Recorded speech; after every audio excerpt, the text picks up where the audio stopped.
Assalamualaikum warahmatullahi wabarakatuh, teman-teman mahasiswa semuanya. Mudah-mudahan semua kita tetap dalam kondisi terbaik dan dalam lindungan Allah yang Maha Kuasa. Kita masih dalam perkuliahan Public Relation. Kalau untuk sebuah perusahaan atau lembaga, pada prinsipnya kinerja praktisi PR lembaga, organisasi atau perusahaan sebenarnya adalah praktek komunikasi bagaimana hubungan antara lembaga pembuat kebijakan atau pengambil kebijakan dari perusahaan atau lembaga itu sendiri pada akhirnya bisa merasakan, bisa mendapatkan ikhwal apa yang diinginkan, informasi apa yang menjadi masalah, harapan, keinginan, atau sesuatu yang menjadi ide-ide kreatif untuk kemudian dikembangkan yang bisa menjadi masukan bagi perusahaan atau lembaga. Nah, komunikasi itu dibentuk antara pengambil kebijakan atau manajemen atau lembaga atau perusahaan tersebut dengan kedua publiknya. Publik internal, publik eksternal. Dua-duanya amat sangat penting. Kita tidak bisa mendiskreditkan bahwa mentang-mentang pada akhirnya produk jasa yang akan dihasilkan oleh lembaga atau perusahaan, manifestasi akhirnya adalah pada publik eksternal. Tapi mustahil akan bisa produk ini dihasilkan dalam quality yang baik, yang bagus. Mustahil lembaga akan bisa punya karya yang luar biasa tanpa dukungan dan kinerja publik internal. Kalau minggu lalu kita sudah bahas publik eksternal, betapa hebat mereka, siapa mereka, betapa sebenarnya masukan-masukan mereka menjadi sesuatu yang sangat dibutuhkan oleh lembaga. Bahkan mereka lah yang pada prinsipnya akan mendatangkan keuntungan besar bagi perusahaan. Maka sekarang kita coba lihat siapa pula publik internal dan seberapa penting mereka, seberapa keras harusnya praktisi PR lembaga atau perusahaan menjalin kerjasama dengan publik internal ini. Nanti juga kita akan bisa merasakan apa yang akan terjadi jika hubungan lembaga pengambil kebijakan ternyata punya batas yang luar biasa jauh dan ada kendala dalam komunikasinya. Sehingga harapan, keinginan, dan apa yang ada dalam pikiran juga hasrat yang ada di dalam diri para publik internal kita tidak bisa kita peroleh, sehingga kita tidak tahu mesti berbuat apa atau bagaimana. Yang jelas, mudah-mudahan ini bisa memberikan wawasan, masukan, dan catatan untuk kita semua, khususnya untuk Anda, untuk saudara, mahasiswa, calon manajer, calon pimpinan masa depan, calon-calon praktisi PR yang handal. Sebelum lebih jauh kita lihat siapa saja mereka yang disebut sebagai publik internal lembaga, yang notabene adalah kekuatan pertama yang dimiliki oleh sebuah perusahaan atau organisasi atau lembaga yang seharusnya mendapatkan perhatian, ada satu kesepakatan yang sama, informasi dan message yang sama, sehingga membangun lembaga memang tidak akan bisa satu atau dua orang atau para pengambil kebijakan saja, tetapi mereka adalah satu kesatuan utuh sebagai manusia-manusia yang akan mengembangkan dan membangun perusahaan atau lembaga dalam sense of belonging yang sama-sama besarnya. Sehingga keluarlah produktivitas terbaik, menghasilkan produksi-produksi berupa produk, jasa, atau manusia-manusia yang quality-nya memang bisa diacungi jempol. Nah, hubungan internal ini atau publik internal dalam kaitannya menjaga hubungan dengan mereka yang kita sebut sebagai internal public, itu sebenarnya adalah kegiatan dari public relation. Kinerjanya atau kerjanya praktisi PR untuk apa? membina hubungan dengan para publik internal. Siapa saja? Hubungan dengan karyawan atau employee. Yang kedua dengan para pemegang saham. Mustahil kalau kerjasama hubungan tidak baik dengan pemegang saham, mereka akan gampang untuk mengeluarkan diri atau cabut atau membawa saham-saham yang mereka miliki, padahal salah satu kekuatan perusahaan adalah di tangan mereka. Maka akan berbeda cara penanganan atau komunikasi yang dibangun dengan para pemegang saham. Begitu juga dengan semua orang yang terlibat di dalam organisasi itu adalah internal publik dari perusahaan atau lembaga itu. Dan kita menyebutnya, kalau untuk para pemegang saham adalah stakeholders, kalau dengan karyawan semuanya mulai dari level paling atas sampai yang ke bawah yang kita anggap misalnya cleaning service tidak memberikan dampak, justru salah. Semua orang punya potensi yang besar, sama-sama memberikan pengaruh untuk setiap bagian. Jadi jangan pernah beranggapan satu bagian lebih penting daripada bagian yang lain. Atau jangan pernah punya asumsi bahwa orang lain, bahwa bidang lain tidak lebih baik daripada kita. Mustahil yang namanya satu badan. Ketika ada bagian yang lain, kita menganggap itu tidak penting. Pada sakit satu jari, maka yang merasa ngaduh, yang merasa sakit itu adalah badan secara keseluruhan. Jadi itu adalah satu sistem yang harus dibangun. Dan ini yang kerja keras yang sebenarnya dituntut pada mereka-mereka yang kita sebut sebagai praktisi PR-nya lembaga. Karena tujuan dari membina hubungan baik dengan internal publik ini agar citra dan reputasi organisasi, perusahaan tetap positif di mata publik, khususnya di internal dulu. Sehingga apa? Mereka antusias. Rasa solidaritas kah namanya, atau yang jelas sense of belonging, rasa memiliki terhadap perusahaan. Sehingga mereka mau mengeluarkan produktivitas dan kinerja terbaik mereka demi perusahaannya. Kemudian juga bagaimana memelihara hubungan atau budaya organisasi. Ini menjadi satu titik sentral dalam kinerja public relation yang digawangi oleh para praktisinya, sehingga apa? Dapat membentuk yang saya sebut tadi sense of belonging, sense of responsibility. Jadi budaya organisasi yang positif itu dibangun, dikembangkan, dipertahankan, diperbaiki terus, tetapi dalam satu konsep yang sama, pemikiran yang sama. Maka perlu ada kesetaraan proses komunikasi sehingga setiap manusia yang ada di lembaga atau perusahaan sama-sama memiliki informasi atau message yang tidak berbeda, sehingga dalam perilakunya juga sama, tahu aturan dan azas yang berlaku yang harus disepakati secara bersama pula. Hubungan dengan karyawan, sekarang kita coba lihat satu persatu. Kalau tadi internal publik itu ada beberapa, dua akan kita bahas untuk konten kali ini. Yang pertama dengan karyawan atau employee relation, dan yang kedua dengan pemegang saham atau kita menyebutnya stockholders. Mereka yang memiliki saham, memiliki kepentingan, yang memiliki hak untuk mendapatkan keuntungan.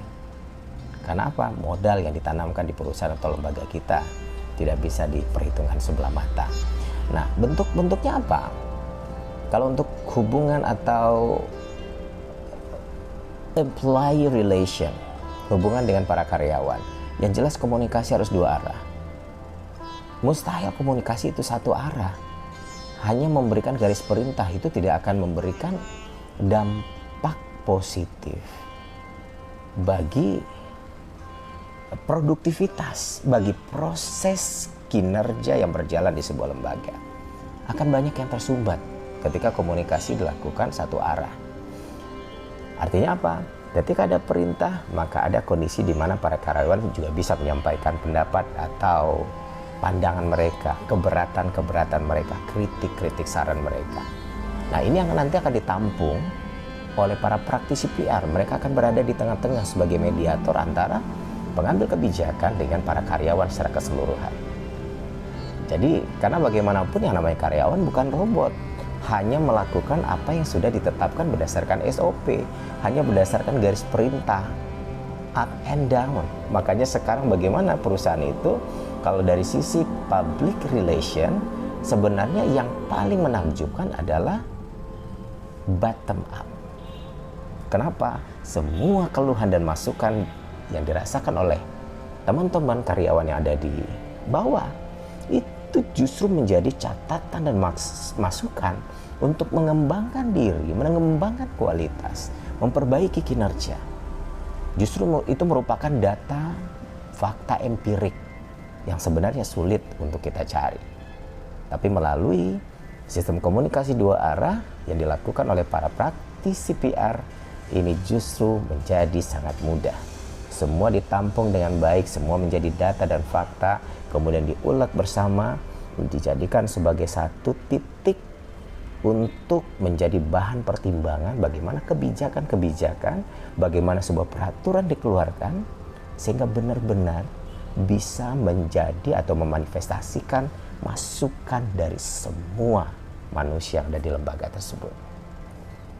Yang kedua, hubungan itu bisa dipelihara melalui bentuk-bentuk kinerja dan semangat kerja karyawan. Jadi yang perlu dipelihara itu adalah kinerjanya dan semangat kerjanya. Ya, strateginya melalui komunikasi. Ada dampak, ada kondisi di mana kadang-kadang kita harus duduk bersama dengan para karyawan. Ada kondisi di mana kadang-kadang formalitas itu dikecilkan, sehingga yang dibangun itu adalah konteks informal. Ketika ada jam-jam tertentu, ada kondisi-kondisi tertentu, kita bisa bersama-sama dengan mereka sembari untuk melihat yang lagi bekerja. Ada faktor human touch, sentuhan manusia, ada kedekatan emosional. Ini yang pada akhirnya membuat seakan-akan organisasi itu adalah keluarga kedua. Nah, tidak semua perusahaan yang mampu melakukan itu, tidak semua lembaga atau pimpinan yang melakukan atau mengkondisikan diri bahwa perusahaan atau lembaganya adalah keluarga kedua bagi setiap orang yang ada di sana. Jadi kebayang kalau di keluarga kita akan gimana? Tanpa beban kita melakukan semua hal terbaik dari diri kita akan keluarkan. Kinerja terbaik semuanya demi keluarga. Dan kalau ada unek-unek, ada persoalan, tanpa rasa canggung, tanpa rasa takut kita akan sampaikan. Pasti dengan cara yang baik. Karena di keluarga jarang sekali orang melakukan dengan tata krama yang tidak pada tempatnya. Nah, membangun kondisi ini sehingga apa? Seakan-akan menjadi keluarga kedua, maka kinerja dan semangat kerja karyawan dan kinerja seluruh pegawai akan bisa kita kendalikan dengan baik. Kemudian yang terakhir dari hubungan itu bentuknya adalah dengan menjaga agar karyawan tidak memberikan informasi yang salah kepada publik eksternal. Sudah di dalam dulu, di internal dibenahi. Teman-teman mahasiswa, jadi itu tadi bentuk atau analisis kita terkait dengan bagaimana membangun hubungan dengan para karyawan atau employee relation. Jadi tidak ada persoalan siapa mereka, level mana mereka, karena karyawan atau pegawai atau manusia-manusia yang ada di luar kapasitas pengambil kebijakan, mereka punya potensi yang sangat besar membuat Anda beruntung atau justru merugi.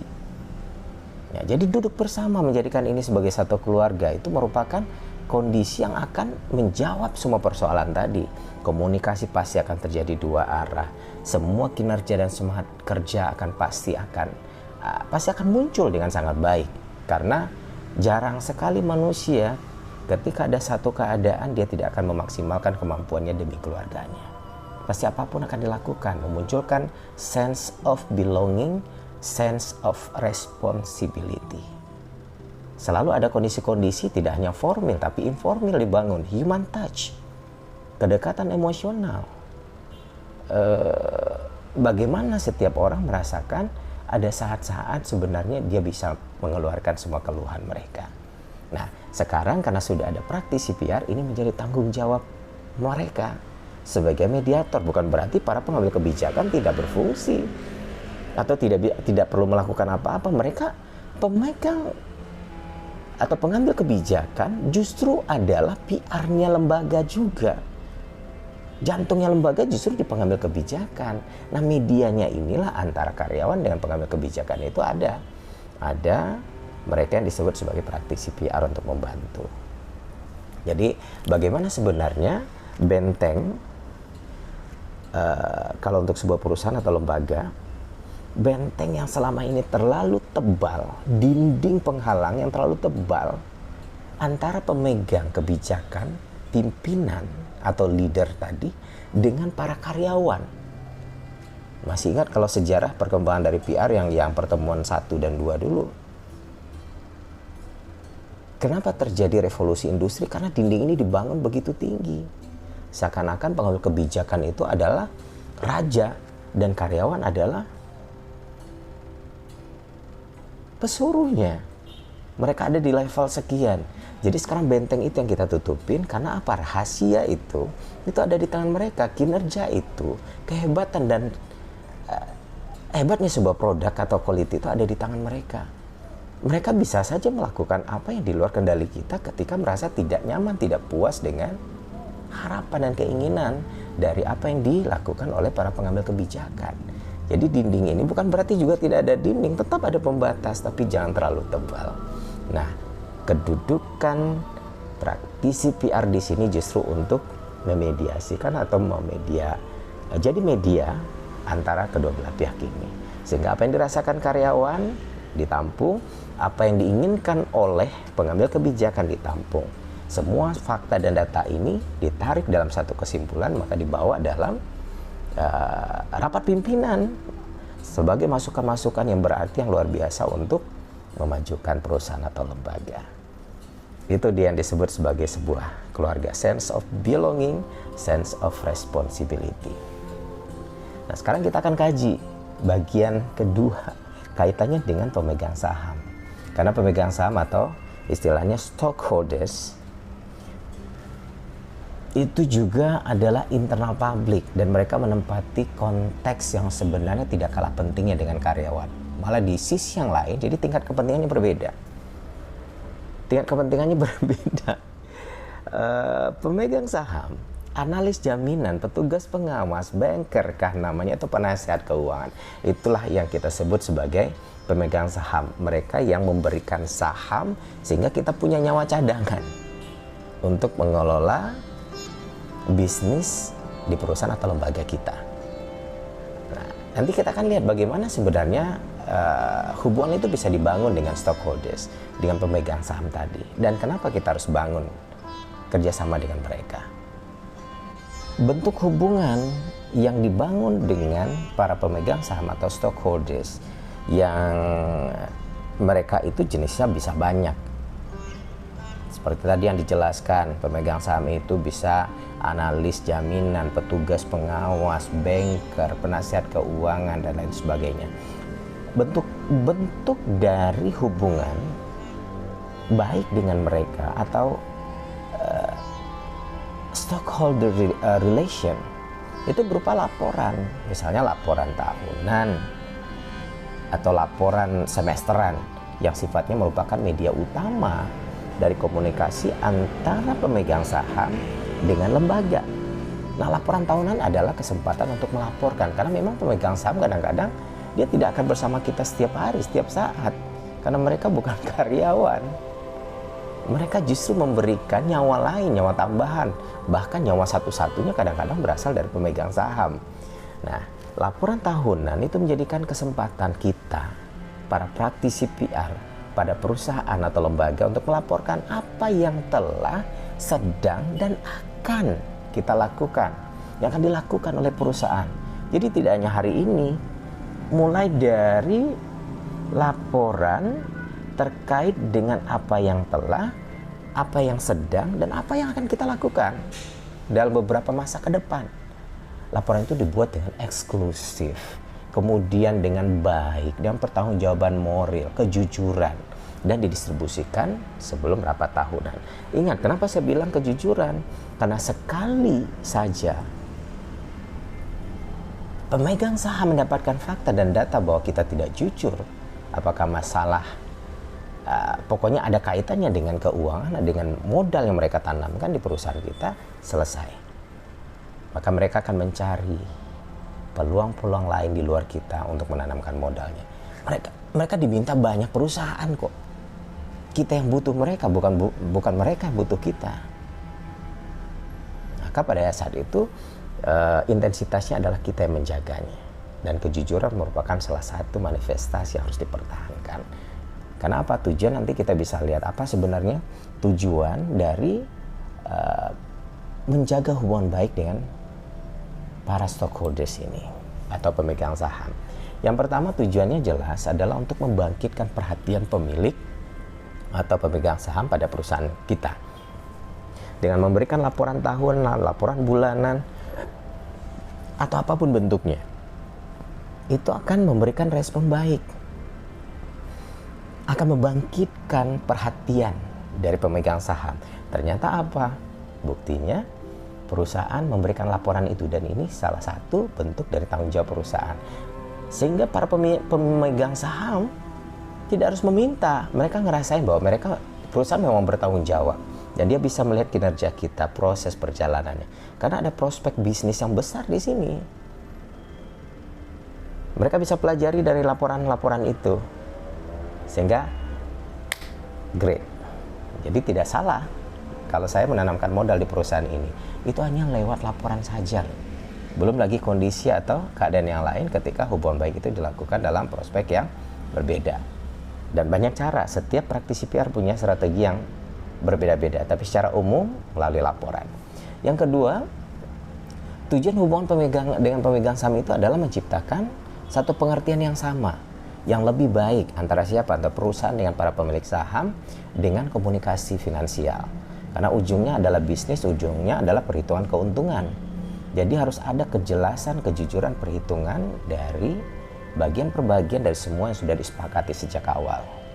Nah, dari laporan itu semua bisa dikendalikan, bisa dibaca, dan bisa sebenarnya dibuktikan. Maka hati-hati dengan persoalan kejujuran. Yang ketiga, kita bisa membujuk melalui hubungan baik dengan pemegang saham, kitanya, lembaga bisa membujuk para pemegang saham untuk terus bertahan, terus memakai perusahaan kita, terus menganjurkan pembelian produk, terus menanamkan modalnya. Jangan pergi-pergi Pak, please. Ya, jadi kondisi itu ketika mereka udah punya semangat, mereka sudah percaya, mereka sudah yakin bahwa kita jujur, bahwa mereka memang diuntungkan. Dan ada satu kondisi mereka merasakan bahwa perusahaan ini adalah perusahaan dia juga. Ya iyalah, dia ikut menanam modal di situ. Sense belongingnya muncul. Tujuan yang lain yang tadi kita bicarakan adalah memujuk mereka untuk bertahan di perusahaan kita agar modalnya tetap mau ditanamkan di perusahaan kita, sehingga tidak ada kendala yang berarti. Karena satu, ketika mendadak mereka menarik modalnya, kita kebingungan.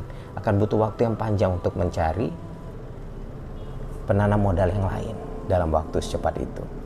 Jadi komunikasi yang dibangun oleh praktisi PR, mau tidak mau, diakui atau tidak, tujuan akhirnya adalah membujuk agar para pemegang saham itu bertahan dan mau menerima, mau terus memakai dan menanamkan modalnya di perusahaan kita. Artinya apa? Orang akan mau ketika memang perhatiannya sudah bangkit, sense of belongingnya muncul, tingkat kepercayaannya tinggi. Maka itu yang perlu dijaga. Komunikasi non-verbalnya harus dijaga. Komunikasi verbal melalui tulisan dan laporan itu, karena laporan bisa dibuktikan. Tidak hanya tertulis indah, tapi pada kenyataannya tidak demikian. Lagi-lagi persoalan kejujuran. Kemudian tujuan berikutnya adalah mempromosikan pemilikan saham sebagai satu investasi jangka panjang dan mengurangi kritik pemegang saham dan lain sebagainya. Kemudian mencoba menjawab semua kritikan dan masukan, mendengarkan para pemegang saham ketika memberikan catatan-catatan tertentu atas laporan yang kita buat. Jadi jangan segala sesuatu yang sudah kita eksekusi dianggap itu adalah satu nilai yang stop sampai di sana, selesai, berakhir. Enggak. Setiap catatan, masukan, kritikan, saran, apapun yang dari pemegang saham, namanya juga mereka yang punya saham, punya modal, didengarkan. Kalau memang tidak bisa atau mustahil untuk dilakukan duduk bersama, maka komunikasi yang dibangun harus komunikasi dua arah dan intens. Kapan perlu bangun komunikasi informal setiap saat, setiap ada kesempatan. Nah, lagi-lagi manifestasinya seperti yang saya bilang tadi. Ketika sebuah perusahaan, lembaga, atau organisasi mampu membentuk perusahaan menjadi keluarga kedua, membangun responsibility, membangun sense of belonging, ini yang keren, ini yang bagus. Makanya kadang-kadang kita perlu berkiblat ke perusahaan-perusahaan besar yang ada di Eropa, di luar sana. Mereka yang sudah sangat duluan maju dengan public relationnya, dengan praktek-praktek ke-PR-annya. Dan itu sepertinya memang batas antara pemegang kebijakan dengan para karyawan, dengan pemilik saham hampir tidak kelihatan. Betul-betul merasakan sistem kerja itu seperti satu keluarga utuh saja. Bagaimana kedekatan emosional antara pimpinan dengan kadang-kadang dengan karyawan yang kita anggap nomor sekian. Tapi buat mereka yang di sana, it's okay. Hubungan itu sangat ditentukan oleh kinerjanya, bukan siapa dan level mana. Ya, ini untuk orang kita yang agak-agak jadi persoalan. Mudah-mudahan melalui analisis ini suatu saat ketika Anda jadi manajer, jadi pimpinan, atau pemegang saham, atau apalah namanya, Anda bisa mengkondisikan diri karena ini sebenarnya bukan merugikan. Memposisikan diri sebagai bagian yang tidak harus dibatasi oleh level atau keadaan, justru keuntungan. Karena kita mendapatkan data dan fakta real dari kejujuran yang sebenarnya dialami dan dirasakan oleh para karyawan, termasuk para pemegang saham. Karena mereka adalah internal publiknya kita. Jadi kalau kuat internal publik, hipotesisnya adalah akan kuat pula sebenarnya prospek untuk memperbaiki eksternal publik kita, hubungan baik dengan eksternal. Tapi kalau di dalam sudah kerdil, sudah kecil, keluarnya justru menjadi kendala, menjadi persoalan yang harus difikirkan dengan sangat matang. Tingkat efektivitas dari humas atau PR, public relation, praktisi public relation dalam membangun hubungan baik dengan internal publik tadi sebenarnya dipengaruhi oleh beberapa hal. Yang pertama adalah keberadaan pimpinan atau manajer dari perusahaan atau lembaga itu dalam berkomunikasi. Jadi komunikasi manajer, komunikasi pengambil kebijakan, dan komunikasi para praktisi PR yang tidak hanya ahli, yang berpengalaman, namun juga sebenarnya harusnya didukung oleh sumber daya teknis yang modern. Dibangun dengan kondisi emosional yang cakap. Ada personal touch.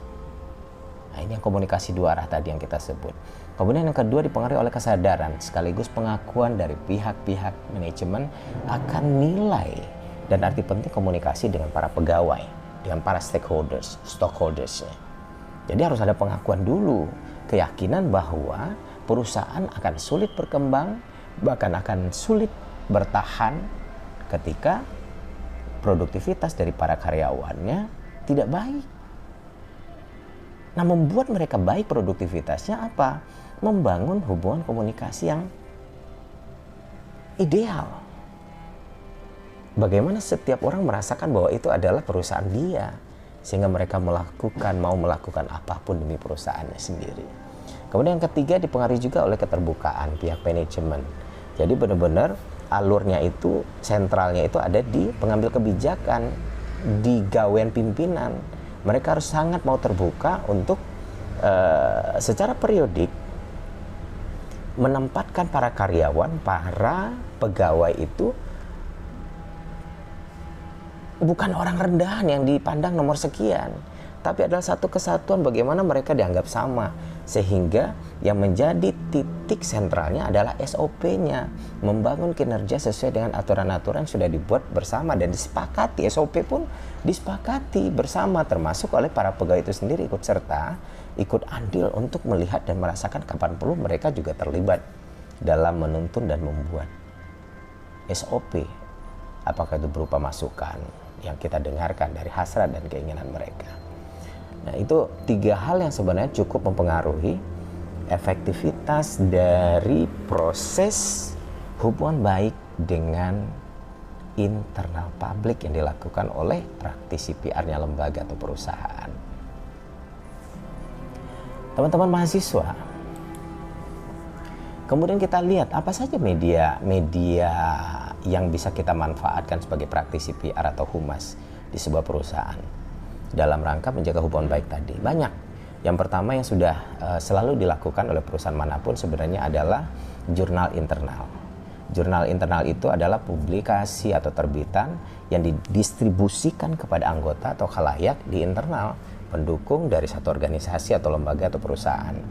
Dan jurnal ini sebenarnya diartikan secara luas sebagai bahan cetakan dan sekarang elektronik juga ada yang diterbitkan secara teratur.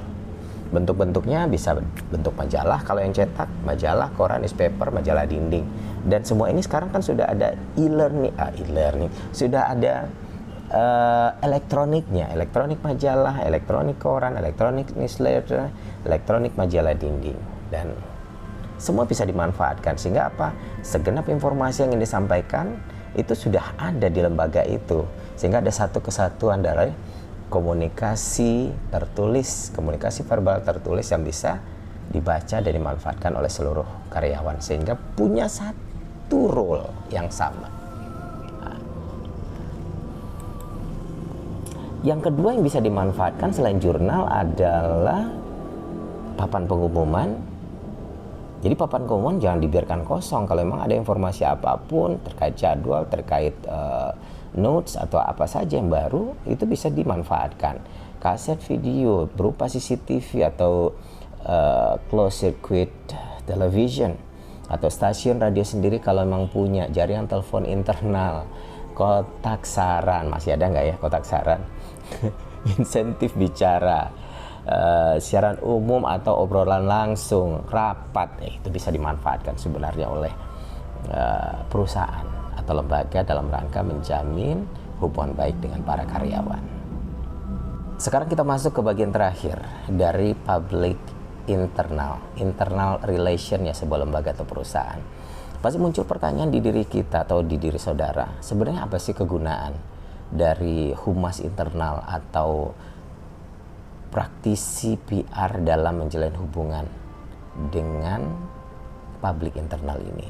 Yang pertama adalah untuk melakukan penjelasan, membuat penjelasan kebijakan perusahaan yang menampung berbagai macam keluhan.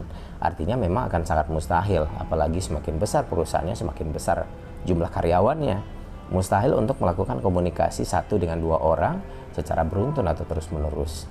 Atau melakukan komunikasi langsung dengan banyak, itu akan kurang efektif. Maka melalui media tadi yang ada di internal itu bisa dimanfaatkan untuk menjelaskan kebijakan perusahaan dan menampung keluhan-keluhan. Dalam rapat juga bisa dilakukan itu, sehingga apa? Punya persepsi yang sama, sehingga dalam role, dalam pelaksanaan, dalam bekerja, semua punya aturan-aturan dan pemikiran yang sama tanpa harus ada keraguan lagi. Yang kedua, untuk memelihara keterbukaan. Komunikasi dibangun untuk setiap orang bisa membuka diri menyampaikan hasrat dan keinginannya, memaparkan laporan dan pembukuan tahunan, juga ada perombakan personalia, bahwa kegunaan itu juga dilakukan untuk pengembangan atau penjelasan terkait dengan teknologi baru, sehingga memang butuh waktu. Nah, peningkatan keselamatan kerja dan penyampaian berita-berita dari personalia yang dianggap juga penting bagi perusahaan. Banyak sebenarnya manfaat-manfaat lain atau kegunaan dari kegiatan ini, tapi yang jelas adalah hubungan baik ketika terbentuk, semuanya akan menjadi baik, semuanya akan menjadi lancar, persepsi akan sama, setiap orang akan melakukan dengan hasrat terbaik dari apa yang mereka punya, sehingga mereka akan bekerja dengan hati, karena pimpinan tidak menjadi bos lagi, tapi pimpinan menjadi bagian orang yang memberikan motivasi, yang akan membangun, akan memberikan pengaruh, sehingga para karyawan mengikuti setiap perintah bukan dalam bentuk perintah karena takut, tetapi karena apa? Ada keseganan, karena memang sudah harus begitu. Nah, sense of belonging sense of responsibility. Oke, teman-teman mahasiswa, saya pikir demikian untuk public internal relation dalam perkuliahan public relation untuk hari ini. Mudah-mudahan bermanfaat untuk Anda semua, untuk saudara semua. Saya Dr. Hanif Al-Qadri pamit. Terima kasih banyak. Wassalamualaikum warahmatullahi wabarakatuh. Sampai jumpa.